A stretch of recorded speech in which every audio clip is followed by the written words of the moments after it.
Hi, Bigg Boss season 7 episode review ആണ്. ഇതിലും ഭേദം നല്ല മാമാപ്പണിക്കും പോകുന്നത് തന്നെയാണ്. നല്ല ഫസ്റ്റ് ക്ലാസ് മാമ ആണെന്ന് വാഴ തെളിയിച്ചു. എനിക്കതാണ് മനസ്സിലായത്. എനിവേ, ഈ ഒരു വിഷയത്തിൽ എനിക്ക് ഈ വീക്കെൻഡ് എപ്പിസോഡ് വരുമ്പോഴത്തേക്ക് സത്യം പറഞ്ഞാൽ നമുക്കൊരു അഭിപ്രായ വ്യത്യാസം വരുന്നതിൻ്റെ റീസൺ നമ്മൾ പ്രതീക്ഷിക്കുന്ന രീതിയിൽ പുള്ളി പ്രകടിപ്പിക്കാറില്ല ഒന്നും.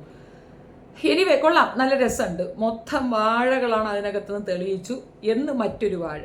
പുള്ളി നോക്കി പറയുന്നു, അവരൊക്കെ നോക്കാതെ പറയുന്നു. രണ്ടും പറയുന്നത് മുഴുക്ക പൊട്ടത്തരും. കേരള പിറവി തൊട്ട് ആദ്യത്തെ നോവൽ തൊട്ട് ഒരു ഉണ്ണുണ്ണിയും മണ്ണുണ്ണിയും അറിയാത്ത കുറേ എണ്ണം, ഒന്നും പറയാനില്ല. എനിവേ, അവരുടെ IQ ലെവലൊക്കെ ചെക്ക് ചെയ്ത് തീർന്നു കാണും അല്ലേ. PSCക്ക് പോയി പഠിച്ച പെൺകുട്ടി, അവൾ ആഹപാതാറി പണ്ടാരടങ്ങിയിരിക്കുന്ന അവൾ നമ്മളൊന്നും പറയണ്ട, പോട്ടെ. ബാക്കിയുള്ളവർക്കൊക്കെ എന്താ, അനീഷിന് നല്ല മൗനമുണ്ട് കേട്ടോ. സത്യത്തിൽ അനീഷ് ഈ ഒരു കാര്യം ചെയ്യാതിരുന്നിരുന്നെങ്കിൽ ഇത്രയും വൾഗറാകത്തില്ലായിരുന്നു. അനീഷ് മറ്റുള്ളവരുടെ മുമ്പിൽ വെറും ഒരു കോമാളിയായി മാറിയെന്നാണ് എനിക്ക് മനസ്സിലായത്. നിങ്ങളുടെ അഭിപ്രായം കമൻറ്റിൽ പറയുക. ഈ ഒരു സെഗ്മെൻറ്റ് വേണ്ടായിരുന്നു, ഇത് വേണ്ടായിരുന്നു എന്നുള്ളത് തന്നെയാണ് എൻ്റെ അഭിപ്രായം. അനുമോൾ ഇത് താല്പര്യപ്പെടുന്നില്ല എന്നുള്ളത് അനുമോൾ തുറന്നു പറഞ്ഞു. എനിക്ക് ആ ഒരു കാര്യത്തിൽ ആ പെൺകുട്ടിയെ സൂപ്പറായിട്ട് ഇഷ്ടപ്പെട്ടു. സൂപ്പർ, അതാണ് അങ്ങനെ പറയണ്ടേ. എനിക്ക് താല്പര്യമില്ല, ഐ ഡോണ്ട് ലൈക്ക് ഇറ്റ്. പക്ഷെ ആ ചിരിച്ച് നിൽക്കുന്നത് അവൾ ഭയന്നിട്ടാണ്, പുറത്തുള്ളവരെ ഭയന്നിട്ടാണ്. പക്ഷെ ആ ഭയം അവളുടെ ഡിസിഷൻ പറയുന്നതിൽ നിന്ന് നീക്കി നിർത്തിയില്ല എന്നുള്ളതിൽ ഭയങ്കര ഗ്രേറ്റ്നെസ് ആയിരുന്നു. എനിക്ക് ഭയങ്കര സങ്കടമായിരുന്നു. അയ്യോ, ഈ കൊച്ചിനെ ഇവരെല്ലാവരും കൂടെ എടുത്ത് ചുരുട്ടുവാണല്ലോ, ഒരു കാര്യമില്ലാതെ ഈ കുട്ടി വെറുതെ പോയി ചാടി കൊടുക്കുകയാണല്ലോ എന്നുള്ളൊക്കെ ഫീലിംഗ് ഉണ്ടായിരുന്നു. ഏതായാലും അനുമോൾ സേഫാണ്. ഇനി പുറത്തുള്ളവർ എന്ത് വാഴത്തോരം പറഞ്ഞാലും പ്രപ്പോസൽ സ്വീകരിക്കണമോ വേണ്ടേ എന്നുള്ള തീരുമാനം അനുമോൾക്ക് തന്നെ വിട്ടുകൊടുത്തുകൊണ്ട് നമ്മുടെ മാമ അതങ്ങ് ഒഴിവാക്കി. മാമ പണി ഒന്നും പറയാനില്ല. അല്ല, ഇതൊക്കെ അവിടെ നിൽക്കട്ടെ. ഒരു സംശയം ചോദിക്കുന്നതാണ്, ഈ വിവരങ്ങളൊക്കെ അക്ബറിന് എങ്ങനെ അറിയാം? ആദിലെ അടുത്തവൾ പോയി ആദ്യം പറഞ്ഞു, ഓക്കെ, അത് നമ്മൾ അഗ്രി ചെയ്തു. പിന്നെ ആരടുത്ത് പറഞ്ഞു? നവീൻ്റെ അടുത്ത് പറഞ്ഞു. നവീൻ ഒത്തി കേട്ടിട്ടുണ്ട്, ഓക്കെ. നവീൻ പോയി അക്ബറിൻ്റെ അടുത്ത് പറഞ്ഞിട്ടുണ്ടോ? എനിക്കറിയില്ല. ലൈവ് കണ്ടവർ ചിലപ്പോൾ ഞാൻ കാണാത്തത് എന്തെങ്കിലും കാണുമായിരിക്കും, ഞാൻ കണ്ടിട്ടുണ്ടായിരുന്നില്ല. അക്ബറിന് ഇതെങ്ങനെ അറിയാം എന്നുള്ളതായിരുന്നു എൻ്റെ സംശയം. അക്ബറിന് ഇത് ശരിക്കും അറിയാം കേട്ടോ. അക്ബർ അറിയാം എന്ന് തന്നെയാണ് അവിടെ പറയുന്നത്. How comes? അത് മാത്രമല്ല, മോഹൻലാലിനോട് സംസാരിക്കുന്ന അക്ബറിൻ്റെ ഒരു പ്രത്യേകതരം സംസാരം, അത് പറയാതെ പാടില്ല. ഇതിനകത്ത് വേറൊരു കാര്യമുണ്ട്, ഈ മണി ഇഷ്യൂ. ഏറ്റവും കൂടുതൽ പൈസ അവിടെ കിട്ടിയിരിക്കുന്ന അക്ബറിൻ്റെ കയ്യിലാണ്. അക്ബറാണ് ഏറ്റവും കൂടുതൽ പണം കൈപ്പറ്റി വെച്ചിരിക്കുന്നത്. അതായത് പുറത്തേക്ക് പോയി ഏറ്റവും കൂടുതൽ പണം കൊണ്ടുവന്നത് അനുമോളാണ്, പക്ഷെ അത് ഷെയർ ചെയ്യേണ്ടി വരും. അതേപോലെ മറ്റേ കുട്ടിക്ക് കിട്ടിയ പൈസയിൽ നിന്ന് ഷെയർ ചെയ്യേണ്ടി വരും. എന്ന് വെച്ചാൽ പണം ഏകദേശം കൂടുതൽ കിട്ടിയിരിക്കുന്ന അക്ബറിൻ്റെ കയ്യിലാണ്. എന്നിട്ട് അക്ബറിൻ്റെ ചോദ്യം കേട്ടില്ലേ, അത് വിന്നറിൻ്റെ കയ്യിൽ നിന്ന് പിടിച്ചു കൊണ്ടുപോവുകയല്ലേ ചെയ്യുന്ന ലാലേട്ടാ, അത് ശരിയായൊരു നടപടിയാണോ? എന്ന് വെച്ചാൽ നീയാണ് വിന്നറെന്ന് നിനക്കറിയാം എന്നല്ലേ അർത്ഥം? അക്ബർ തന്നെ വിന്നർ. മനസ്സിലായോ നിങ്ങൾക്ക്? അനീഷിനെ പ്രതീക്ഷ അവിടെ കാത്തിരുന്നോ? അനുമോൾക്ക് നല്ല വോട്ടിംഗ് ഉണ്ട്, നല്ല രീതിയിൽ വോട്ട് രേഖപ്പെടുത്തി വെച്ചിരിക്കുന്നത് കൊണ്ട്, നമ്മൾ അവളെ പിന്തുണച്ചത് കൊണ്ട് അവൾക്ക് എത്തി എന്നുള്ളതാണ്. ഏതായാലും ആദിലയ്ക്കും നൂറയ്ക്കും ഇത് നെറ്റിയടിയാണ് കൊടുത്തിരിക്കുന്നത്. സീസണിലെ ഏറ്റവും, അതായത് ഈ ഫൈനൽ 5 വന്നു എന്നാണ് അവർ ധരിച്ചിരുന്നത്. അനുമോൾ ഉൾപ്പെടെ അങ്ങനെ വിചാരിച്ചിരുന്നത്. ഞാനും അങ്ങനെയാണ് കേട്ടോ ധരിച്ചിരുന്നത്. പക്ഷെ അല്ല, വീക്കിലാണ് എന്നുള്ളത് ഭയങ്കര ഷോക്കിലാണ് കേട്ടിരിക്കുന്നത്. നെവീന് കൊടുത്തിരിക്കുന്ന ഒരു ഇതുണ്ട്, അതായത് പുറത്ത് കാറ് നിർത്തി അതിൽ നിന്ന് പൈസ കളക്ട് ചെയ്തിട്ട് നെവീൻ തിരിച്ചു വരത്തില്ല, ഗേറ്റ് അടച്ചുകളയവർ. അതായത് മിഡ് വീക്ക് എവിഷൻ നെവീനായിരിക്കാനാണ് ചാൻസ്. നെവിന് ഒരു സീരിയസ് കോമ്പറ്റീറ്റർ തന്നെയാണ്. അക്ബറിന് ഒപ്പോസിഷനായിട്ട് നിൽക്കുന്നത് അങ്ങേര് തന്നെയാണ്.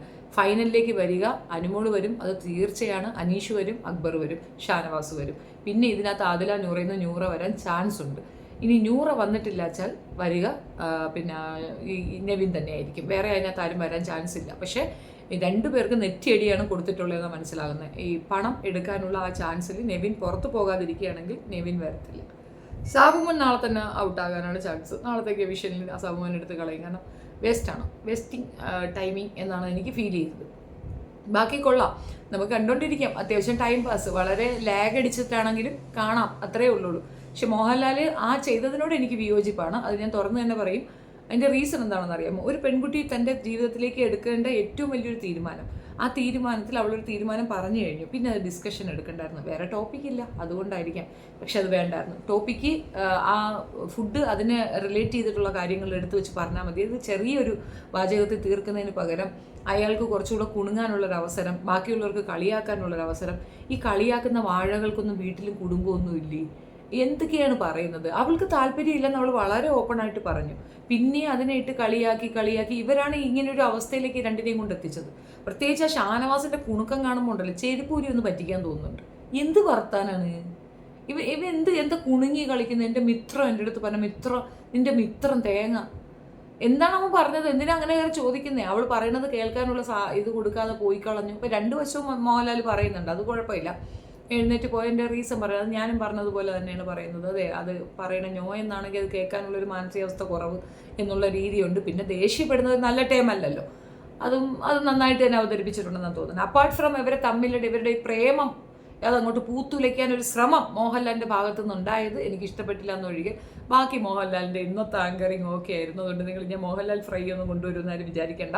ഇന്നത്തെ സൂപ്പറായിരുന്നു, കുഴപ്പമൊന്നുമില്ല. ആൻഡ് ഇന്ന് ആദ്യമായിട്ടാണ് അനുമോളെടുത്ത് ഇത്തിരി മര്യാദയ്ക്ക് അങ്ങേര് സംസാരിച്ചത്. അതിന് നന്ദിയുണ്ട് കേട്ടോ ലാലു, അനക്ക് ഞാൻ നന്ദി രേഖപ്പെടുത്തുന്നു. ആദില നൂറയുടെ ആ മുഖത്തെ എക്സ്പ്രഷൻ കണ്ടാൽ ജീവച്ഛവമായിട്ടിരിക്കുന്നതായിട്ടാണ് ഫീൽ ചെയ്തത്. അക്ബർ ഇടയ്ക്ക് ഇവിടെ കുത്തിത്തിരിപ്പാണ്. ഇത്രയും തമാശയായിട്ട് ഇത്രയും സ്വാരസ്യമായിട്ട് ഈ ഒരു ഷോ പോയിക്കൊണ്ടിരിക്കുമ്പോൾ അവന് കുത്തിത്തിരിപ്പിൻ്റെ ഓർമ്മയുള്ളൂ. ഇങ്ങനെയൊരു ഇരുതല മൂട്ടി ചെറുക്കായി. പക്ഷേ ഒരു കാര്യം ഉറപ്പാണ്, അക്ബറിന് അവിടെ സ്ട്രോങ് പിന്തുണയുണ്ട്. അതിൻ്റെ തെളിവാണ് ഈ ഒരു പ്രപ്പോസലിൻ്റെ കാര്യം അവൻ നേരത്തെ അറിഞ്ഞിരിക്കുന്നു. അവനോട് തന്നെ കാര്യങ്ങൾ ചോദിക്കുന്നു.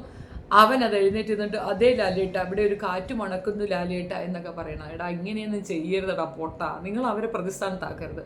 ആൻഡ് അനുമോള് അപ്പോൾ ഒന്നും പറയില്ല, കില്ലടി. അവൾ പറഞ്ഞെന്താണെന്നറിയാമോ?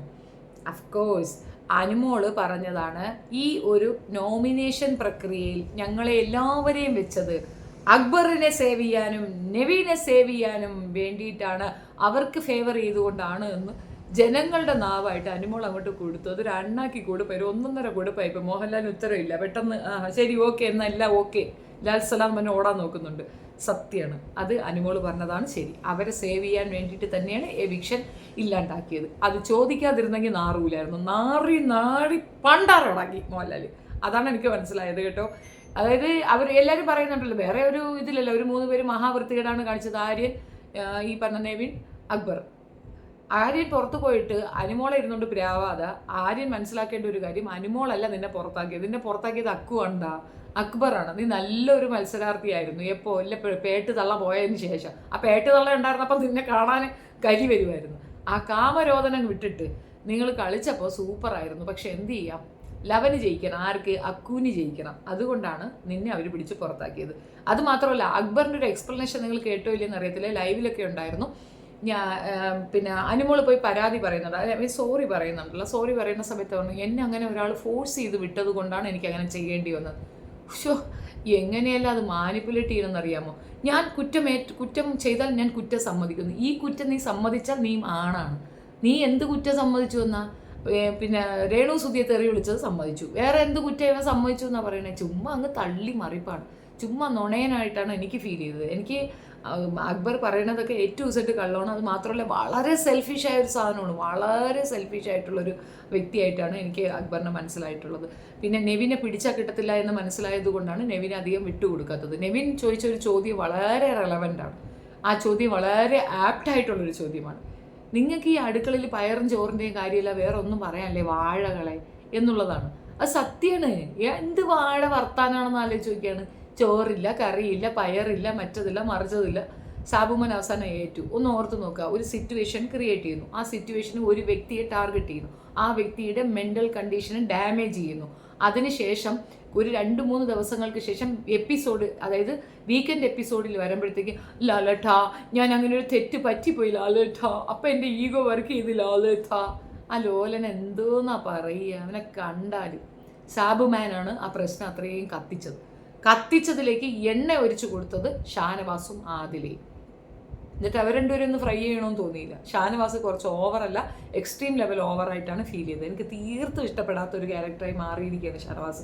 അതിൻ്റെ റീസൺ, നമുക്കൊരു പെങ്ങളുണ്ടെങ്കിൽ, നമ്മുടെ പെങ്ങൾക്കാണ് ഇങ്ങനെ ഒരു സിറ്റുവേഷൻ ഉണ്ടെങ്കിൽ അങ്ങനെ ഒരിക്കലും ഒരു ഡിസിഷൻ എടുക്കത്തില്ല. ആ കുട്ടിക്ക് അതിൻ്റെ ലൈഫില്ലേ? അവളത് കണ്ണാടിയിൽ നിന്ന് പറയുന്നുണ്ട്, എനിക്ക് ഇനി വേറെ പ്രൊപ്പോസലൊന്നും വരത്തില്ല എന്ന്. 100% she is waiting for someone else, not Aneesh. Aneesh എന്നൊരു വ്യക്തിയെ ഒരിക്കലും അനുമോൾക്ക് ചേർത്ത് വെക്കരുത്. നമുക്ക് കണ്ടിട്ട് എന്ത് തോന്നി? 2 വ്യക്തികളെ നമ്മൾ 100 ദിവസമായി അവിടെ കാണുകയാണ്, അവരുടെ ക്യാരക്ടേഴ്സ് നമ്മൾ കാണുകയാണ്. നമ്മൾ കണ്ടിട്ട് അവരെ ഒന്നിച്ച് വിടാൻ പറയുമോ? നിങ്ങൾക്ക് ഫാൻ ഫെയിം ഉണ്ടെന്ന് പറഞ്ഞുകൊണ്ട് അങ്ങനെ പറയരുത്. അതൊരു തരം തെറ്റായ നടപടിയാണ്.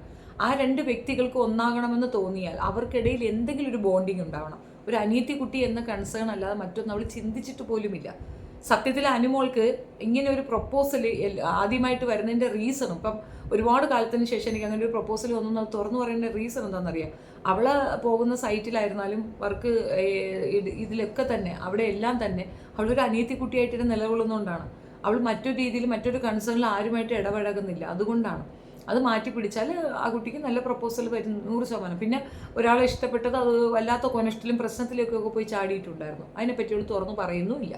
അത്തരത്തിലുള്ള ഒരു ഓപ്പൺ ഇതൊന്നും അവിടെ നടത്തിയിട്ടുമില്ല. ആകെ മൊത്തത്തിൽ അനുമോൾ വളരെ സേഫായിട്ടാണ് പുറത്തേക്ക് വരാൻ പോകുന്നത്. ഷീക്കാൻ എന്താ പറയണേ, അവൾക്കത് ആ കംഫർട്ട് സോൺ അവൾക്ക് ഉണ്ട് തന്നെയാണ്. നമ്മൾ വിചാരിക്കുന്നതാണ് അവൾ ബോൾഡല്ല, നമുക്ക് നല്ല ബോൾഡാണ്. ഇന്ന് അവൾ നന്നായി പെർഫോം ചെയ്തു. അനുവിനോട് ഇന്ന് എനിക്ക് ഭയങ്കര റെസ്പെക്റ്റ് തോന്നിയിരുന്നു. മാത്രമല്ല അനീഷിനത് ഹേർട്ട് ചെയ്ത് അവൾ ഹാൻഡിൽ ചെയ്തു. അതാണ് അതിൻ്റെ മികവ് അവിടെയാണ്. അയാൾ നല്ലൊരു പേഴ്സണാണ്, വെരി നൈസ് പേഴ്സൺ. പക്ഷേ എനിക്ക് അങ്ങനെ ഒരു കൺസേൺ ഇല്ല. ഞാൻ അങ്ങനെയൊന്നും ചിന്തിക്കുന്നില്ല. അതൊരു പോയിന്റ് ആണെന്ന് ആലോചിച്ച് നോക്കിയാണ്. ആ സോഫ്റ്റ്നെസ് അവൾ ചിലപ്പം ഈ ഊഞ്ഞാലിരുന്നപ്പം ആ ഒരു കൺസേൺ നമുക്ക് വന്നിട്ടുണ്ടാവത്തില്ല. പക്ഷെ അങ്ങനെ തന്നെയാണ് നമ്മൾ പറയേണ്ടത്. You are A very good person, but unfortunately ഞാൻ ആപ്റ്റല്ല, എനിക്ക് വയ്യ, താല്പര്യമില്ല, ഞാൻ അങ്ങനെ നിങ്ങളെ കണ്ടിട്ടില്ല. മേ ബി ഫ്യൂച്ചറിൽ we can think about it. അത് ആ കുട്ടി പറയുന്ന 2 വർഷമൊന്നും മോഹൻലാൽ അതിന് കൂട്ടുപിടിക്കാൻ നിൽക്കേണ്ടായിരുന്നു. അത് കൊള്ളത്തില്ലായിരുന്നു. അത് സത്യം പറഞ്ഞാൽ ഇയാൾക്ക് ഇയാളുടെ ഡിഗ്നിറ്റി അറിയില്ലെന്ന് തോന്നുന്നു. ഇയാൾക്ക് ഇയാളുടെ ഒരു ക്യാരക്ടർ ശരിക്കും ഇയാൾ തന്നെ ഡാമേജ് ചെയ്യുന്നതായിട്ടാണ് എനിക്ക് ഫീൽ ചെയ്തത്. ഒരു അല്പബോധമുള്ളവ ഇങ്ങനത്തെ വർത്തമാനം പറയുമ്പോൾ എനിക്കറിയത്തില്ല കേട്ടോ. ഐ ഡോണ്ട് നോ, എനിക്ക് മാമാപ്പണി ചെയ്തതുപോലെയാണ് ഫീൽ ചെയ്തത്. നിങ്ങളുടെ അഭിപ്രായം കമൻറ്റ് രേഖപ്പെടുത്തുക. കൂടുതൽ വിശേഷങ്ങളുമായി വീണ്ടും കാണാം. അക്കുവിനൊരു കപ്പ് തുടരും. Thank you. സോറി ജാക്കി അക്കുവിനൊരു കപ്പ് തുടരും.